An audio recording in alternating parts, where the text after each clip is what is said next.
Imagínate por un momento que eres un alto funcionario del gobierno iraquí en julio de 1979. Recibes una invitación para una reunión extraordinaria del partido Ba'ath que se realizará en el Palacio Al-Qud en Bagdad. No lo sabes, pero estás a punto de presenciar uno de los episodios más impactantes y calculados de la historia política moderna. En esta sala, en cuestión de horas, hombres que ocupaban posiciones de poder serán transformados en blancos de ejecución, y el propio concepto de confianza política será destruido para siempre. Lo que estás a punto de descubrir es cómo un hombre logró consolidar su poder absoluto a través de un teatro macabro de paranoia, traición y terror psicológico. Esta es la historia de cómo Saddam Hussein, en una sola tarde, eliminó a decenas de sus propios compañeros de partido y envió un mensaje inequívoco a todo Irak. La era de la clemencia había terminado. Para entender la magnitud de lo que pasó ese día fatídico de julio de 1979, necesitamos regresar en el tiempo y comprender el delicado equilibrio de poder que existía en Irak durante las décadas de 1960 y 1970. El país, rico en petróleo, pero dividido por tensiones étnicas y religiosas profundas, se había convertido en una olla de presión política donde diferentes fracciones luchaban por el control.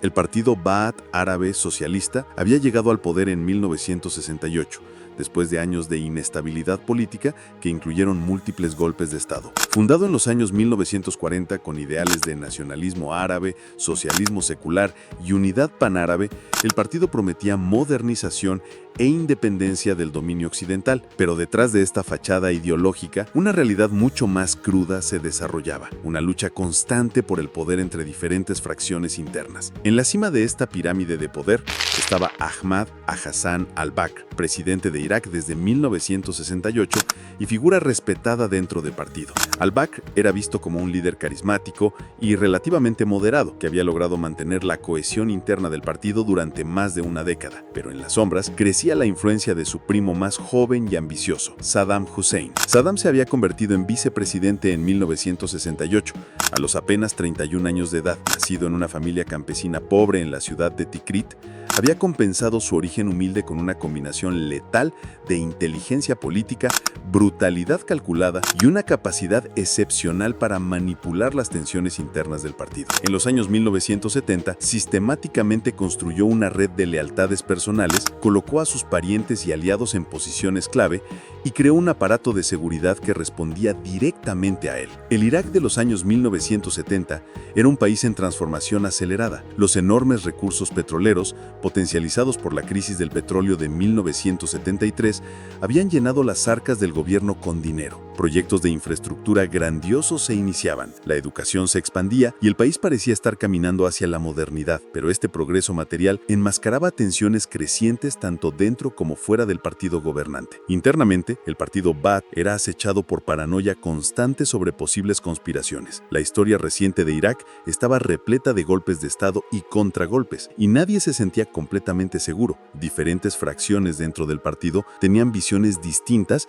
sobre cuestiones como la relación con la Unión Soviética, la política hacia Irán y el grado de secularización que el país debería adoptar. Externamente, Irak enfrentaba presiones de múltiples direcciones. El vecino Irán, bajo el Shah Mohammad Reza Pahlavi, era visto como una amenaza constante, especialmente debido a las disputas territoriales sobre el Shatt al-Arab, la vital vía fluvial que conectaba a los dos países con el Golfo Pérsico. Al mismo tiempo, la población chií mayoritaria de Irak miraba con creciente interés hacia los movimientos religiosos que ganaban fuerza en Irán, creando preocupaciones sobre la estabilidad interna. Era en este contexto explosivo que Saddam Hussein, a mediados de 1979, comenzó a percibir que su oportunidad había llegado. Al-Bakr, ahora con 65 años, mostraba señales de fatiga y parecía cada vez menos interesado en los detalles del día a día gubernamental. Rumores circulaban sobre su posible retiro y diferentes fracciones dentro del partido comenzaron a posicionarse para una eventual sucesión. Pero Saddam no estaba dispuesto a esperar por una transición natural. Había pasado más de una década construyendo su base de poder y ahora sentía que el momento era propicio para dar el golpe final. Lo que planeaba, sin embargo, iba mucho más allá de un simple cambio de liderazgo. Estaba a punto de redefinir completamente claramente la naturaleza del poder político en Irak. El proceso que culminaría en la purga pública de julio de 1979 había comenzado semanas antes en las reuniones cerradas del círculo interno del partido Ba'ath.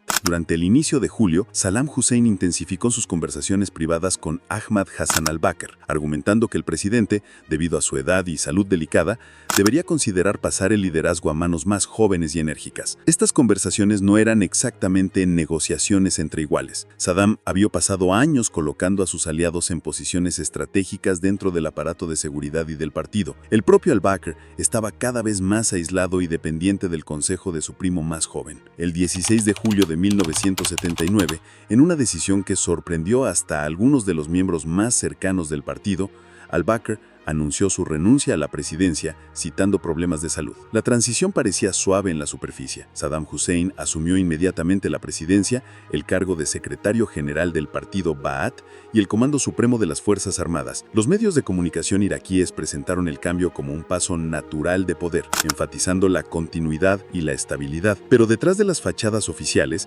Saddam estaba ejecutando un plan mucho más siniestro. En los días que siguieron a su ascenso al poder, Saddam comenzó a recibir reportes de su aparato de inteligencia sobre una supuesta conspiración dentro del partido. Según estos reportes, un grupo de miembros senior del partido Ba'ath, liderados por Muji Abdul Hussein Mashhadi, secretario general adjunto del Comando Regional, e incluyendo a otros miembros prominentes como Mohammed Daesh, Mohammed Mahjoub y Ghanim Abdul Jalin, estaban planeando remover a Saddam Hussein del poder. La existencia real de esta conspiración continúa siendo un misterio histórico. Muchos especialistas creen que Saddam simplemente fabricó o exageró drásticamente las evidencias para justificar lo que ya había decidido hacer, eliminar cualquier amenaza potencial a su poder recién adquirido. Otros argumentan que pudo haber habido núcleos reales de oposición dentro del partido, preocupados por la concentración creciente de poder en las manos de Saddam. Independientemente de la realidad detrás de las alegaciones, Saddam decidió actuar de forma dramática y pública. El 21 de julio de 1979,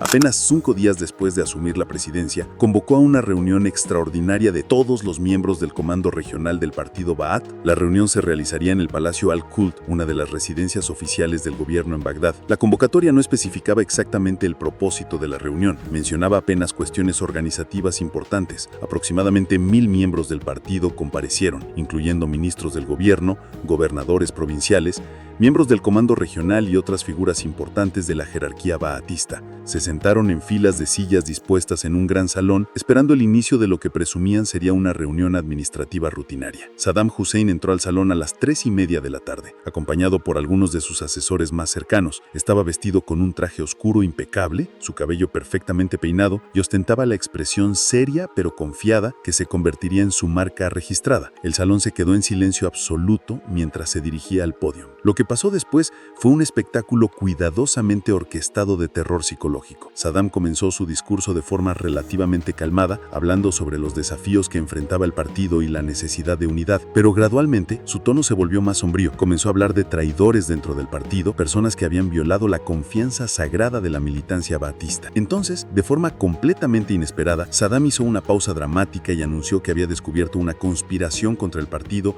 y contra la revolución. Dijo que algunos de los hombres presentes en esa sala habían traicionado no solo al partido, sino al propio pueblo iraquí. El silencio en el salón se volvió aún más profundo, cargado de una tensión casi palpable. Este momento Saddam hizo una señal a alguien fuera del escenario. Muji Abdul Hussein Mashhadi, el secretario general adjunto, fue escoltado hacia el podio. Mashhadi, que había sido arrestado secretamente algunos días antes, se veía visiblemente alterado. Bajo evidente coerción, comenzó a leer una confesión detallada, admitiendo su participación en una conspiración para derrocar a Saddam Hussein. La confesión de Mashhadi fue larga y específica, mencionando reuniones secretas, contactos con potencias extranjeras y planes para eliminar al nuevo liderazgo. Mientras cada nombre era leído, Saddam observaba atentamente las reacciones de los presentes. Lo que pasó después transformó ese salón en un escenario de terror que marcaría para siempre la psique política iraquí. Mientras Mashhadi continuaba leyendo los nombres de los supuestos conspiradores, una atmósfera de pánico creciente se apoderó de la audiencia. Hombres que habían entrado a esa sala como figuras respetadas del Estado establishment político iraquí se veían súbitamente transformados en blancos de acusaciones de traición. Saddam Hussein, de pie en el podio, no demostraba ninguna emoción mientras observaba las reacciones de su hoyo sonrejiniero,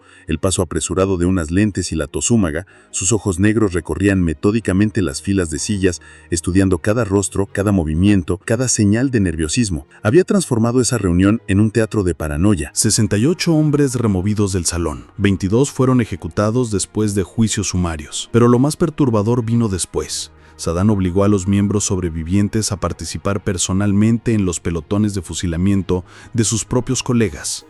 No fue solo un evento en la historia iraquí, fue un manual sobre cómo el poder absoluto puede ser conquistado a través del terror sistemático. Décadas después, Irak aún lucha por recuperarse de los traumas de ese periodo, demostrando que la confianza política, una vez destruida, puede tomar generaciones para ser reconstruida. La pregunta que permanece es, ¿cómo reconocer y prevenir que líderes vean la brutalidad como herramienta legítima de gobernanza?